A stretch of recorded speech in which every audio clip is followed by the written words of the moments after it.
Please subscribe to this channel for more videos related to Catholic Christian teaching.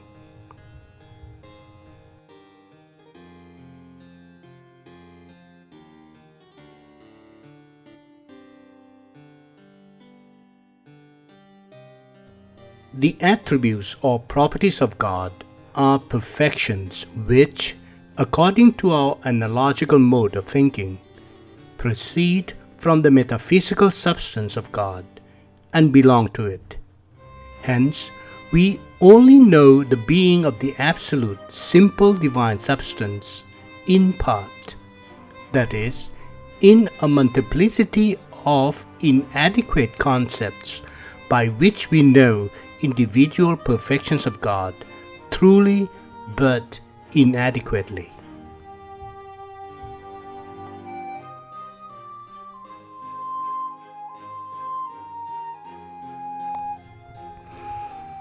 The divine attributes are both identical with the divine essence as well as among themselves. The reason lies in the absolute simplicity of God. The acceptance of a real distinction would lead to acceptance of a composition in God, and with that, a dissolution of the Godhead.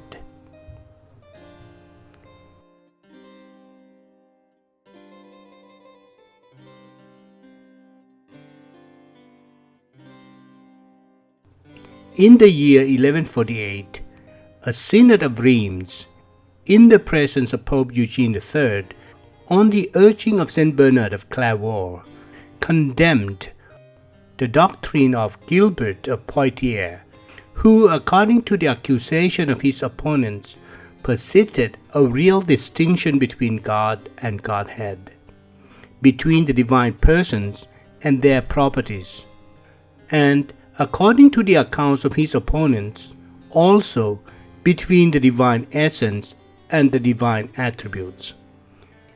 The writings of Gilbert, however, hardly support this alleged real distinction.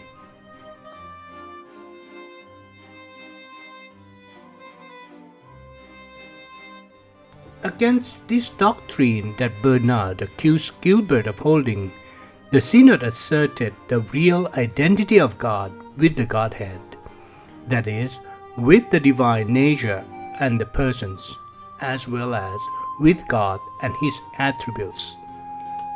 We believe and confess that the divine nature in itself is identical with God, and that it cannot be denied in any Catholic sense that the divinity is God and God is the divinity. We believe that God is wise by that wisdom which is God Himself, that He is great by that greatness which is God Himself.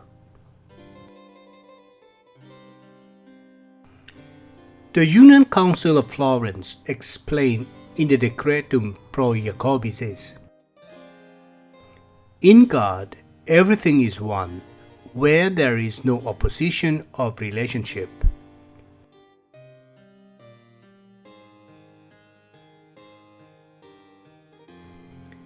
In the Greek Church, the 14th century mystic Quietist sect of Palamites taught a real distinction between the divine essence and the divine energy or the divine attributes.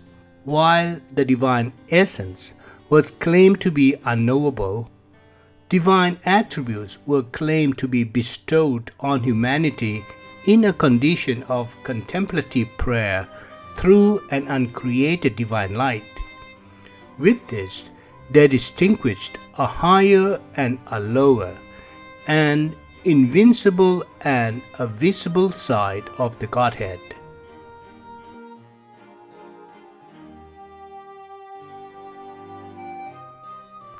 Sacred Scripture indicates the identity of the essence and the attributes of God when it says, "God is love." St. Augustine teaches, "What God has, that He is."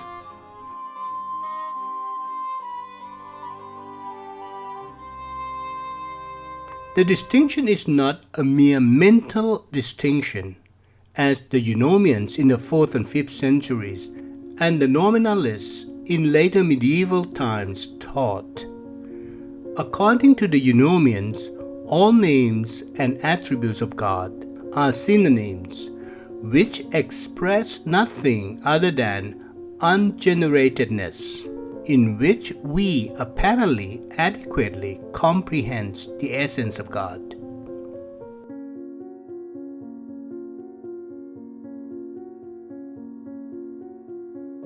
According to the Nominalists, the distinguishing of several qualities has no basis in the divine essence itself, but only in the various operations of God.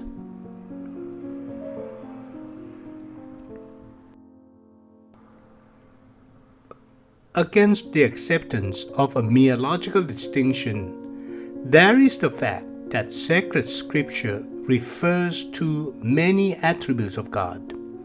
To explain these away as mere synonyms is incompatible with the dignity of sacred scripture. The perfections appearing in the works of God also presuppose that God, as their originator, possesses them himself. God is not good because he does good, but he does good because he himself is good.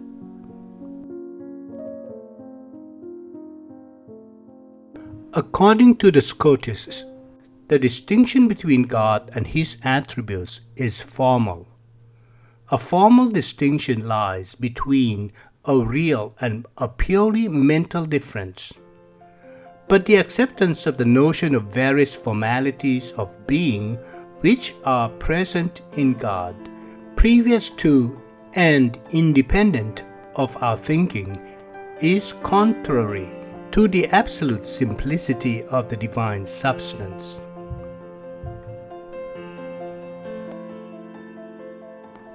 According to the general teaching, the different is to be conceived as a virtual distinction or a distinction of ratiocinative reason with a foundation in reality.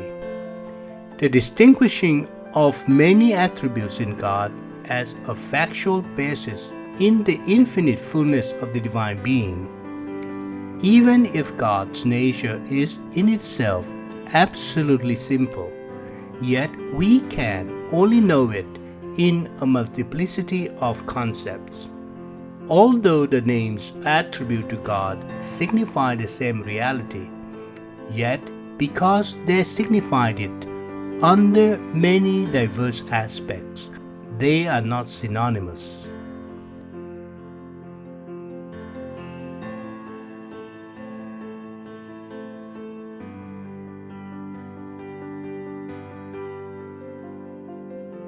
The divine attributes are classified into negative and positive,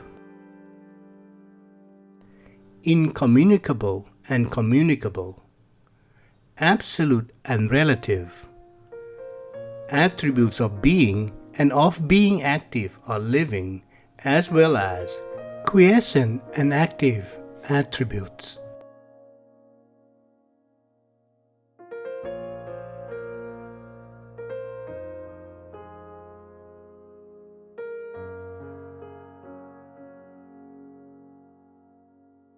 Please go to YouTube Retirement Mentality channel, playlist Dogma and God for the complete series of these materials.